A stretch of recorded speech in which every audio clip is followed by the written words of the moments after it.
Assalamualaikum warahmatullahi wabarakatuh. Apa kabar anak-anak semuanya? Semoga semuanya selalu senantiasa diberikan kesehatan dan selalu dalam lindungan Allah Subhanahu wa taala. Amin amin ya rabbal alamin. Nah, anak-anak kelas 4, alhamdulillah kita bertemu kembali pada materi sejarah kebudayaan Islam pada pertemuan yang ke-12 semester 1 tahun pelajaran 2020 dan 2021. Bapak harapkan agar menyimak materi ini dengan sebaik-baiknya dan mencatat hal-hal yang dirasa perlu untuk mempersiapkan nanti apabila ada ulangan akhir semester agar bisa mempelajarinya lebih dalam lagi. Nah, anak-anak kelas 4 A, B, C, dan D, pada pertemuan sebelumnya kita sudah mempelajari materi tentang kasih sayang Nabi Muhammad SAW terhadap anak-anak wanita maupun istri-istri beliau dan juga terhadap pembantu atau budak. Nah, jadi luar biasa sekali kasih sayang yang diberikan Nabi Muhammad SAW karena beliau merupakan seorang rahmatan lil alamin atau rahmat bagi seluruh alam. Nah, pada pertemuan materi hari ini kita akan melanjutkan materi sebelumnya. Langsung saja untuk hari ini, yaitu tentang yang kedua, kasih sayang Nabi Muhammad SAW terhadap orang yang memusuhinya. Nah, anak-anak kelas 4A, B, C, dan D, Nabi Muhammad SAW itu dikenal sebagai seorang yang sangat pemaaf dan juga tidak pendendam. Nah, meskipun sering disakiti oleh kaum kafir Quraisy. Nah, tetapi beliau tidak pernah membenci mereka.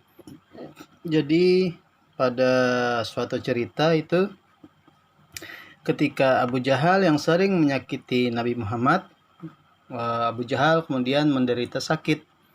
Nah, maka setelah mendengar kabar tersebut, Nabi Muhammad pun langsung menjenguk ke rumah Abu Jahal, kemudian mendoakan agar Abu Jahal tadi cepat sembuh. Nah, jadi luar biasa sekali sifat yang dimiliki oleh Nabi Muhammad SAW ini.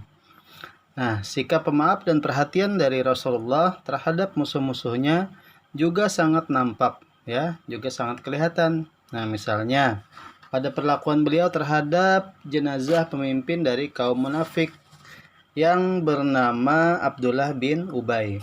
Jadi setelah jenazah Abdullah dimasukkan ke dalam kubur, maka Rasulullah SAW itu datang dan beliau menyuruh orang untuk mengangkatnya. Nah, setelah jenazah itu dibaringkan, lalu beliau membersihkan tanah di tubuh jenazah tersebut, kemudian mengkafaninya dengan pakaian yang layak.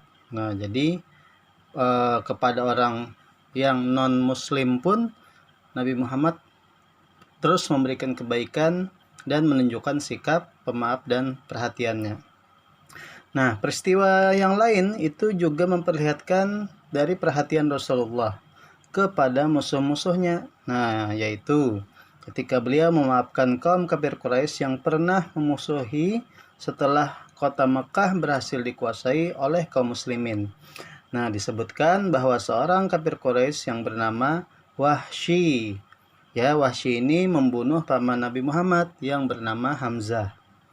Nah, pada perang Uhud kemudian melarikan diri ke Yaman karena ketakutan. Jadi Wahsy tadi melarikan diri, kemudian ketakutan. Lalu ada orang yang menasehatinya, ada orang yang datang lalu menasehati Wahsy tadi. Kemudian orang tersebut meminta agar Wahsy tadi meminta maaf kepada Rasulullah dan masuk ke agama Islam. Nah, Wahsy pun segera meminta maaf dan menyatakan keislamannya.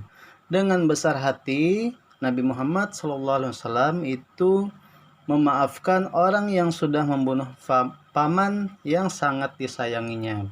Di luar biasa sekali akhlak yang dimiliki oleh Rasulullah SAW ini. Beliau merupakan seorang yang pemaaf, perhatian, walaupun terhadap orang-orang yang ingin mencelakakan beliau. Nah, kemudian anak-anak kelas 4. Yang selanjutnya itu yang ketiga, kepedulian Nabi Muhammad SAW terhadap hewan, tumbuhan, dan alam sekitar. Nah, jadi kehadiran Nabi Muhammad SAW ini merupakan rahmat yang sangat besar bagi kehidupan di muka bumi ini. Berkat ajaran Islam yang dibawa Nabi Muhammad SAW, maka manusia dan alam semesta terselamatkan dari yang namanya kehancuran, ya. Nah, Nabi Muhammad SAW sebagai tokoh yang rahmatan lil alamin atau rahmat bagi seluruh alam semesta. Di Nabi Muhammad SAW tidak saja berkasih sayang terhadap sesama manusia, melainkan beliau juga berkasih sayang terhadap lingkungan, baik binatang maupun tumbuhan, bahkan juga peduli terhadap kebersihan lingkungan. Nah, jadi luar biasa sekali sifat yang dimiliki oleh Nabi Muhammad SAW ini.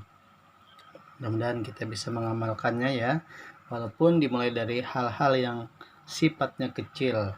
Nah, misalnya membuang sampah pada tempatnya, kemudian menghindarkan duri, paku yang ada di jalanan untuk menyelamatkan orang lain.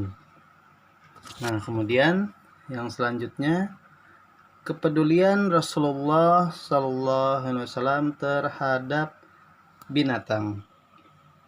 Nah, di sini binatang juga makhluk hidup yang membutuhkan makanan, minuman, dan tempat tinggal seperti layaknya manusia. Rasulullah SAW itu memelihara dan melestarikan binatang yang disayanginya.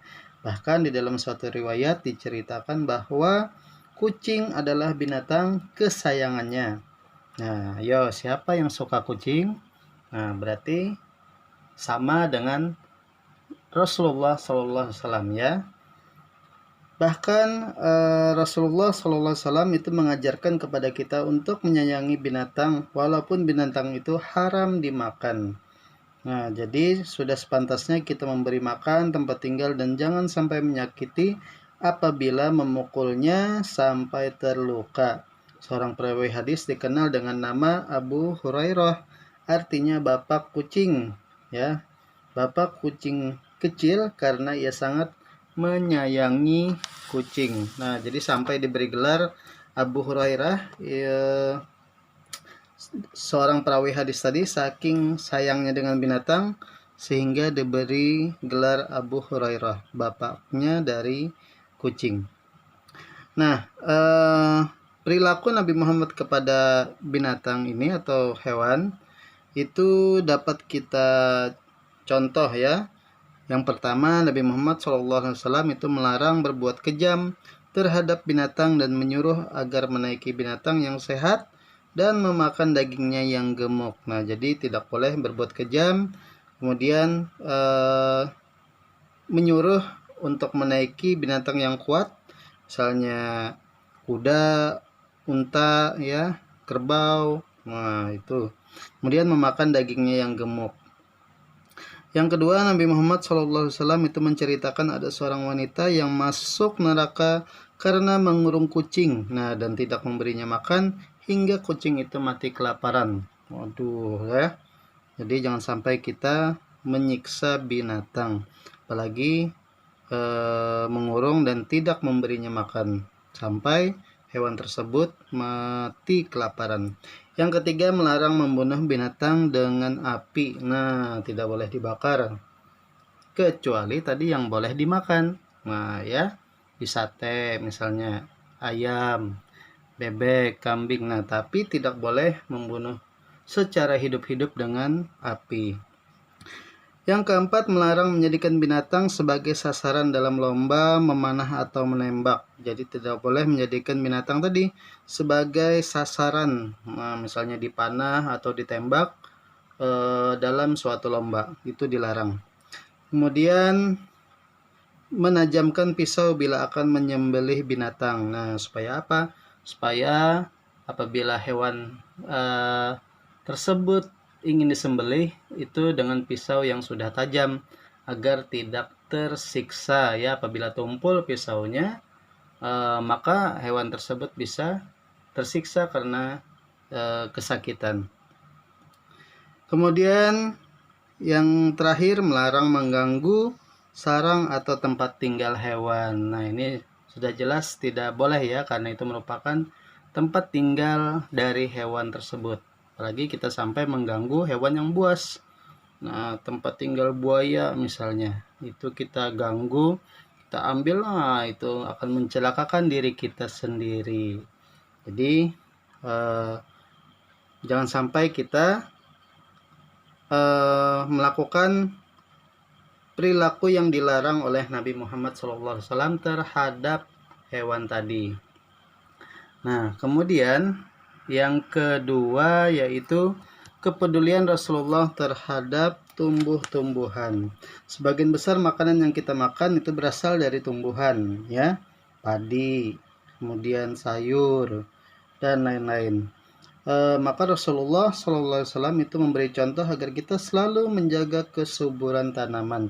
Janganlah kita merusak sehingga menjadikan bencana bagi kita sendiri dan orang lain.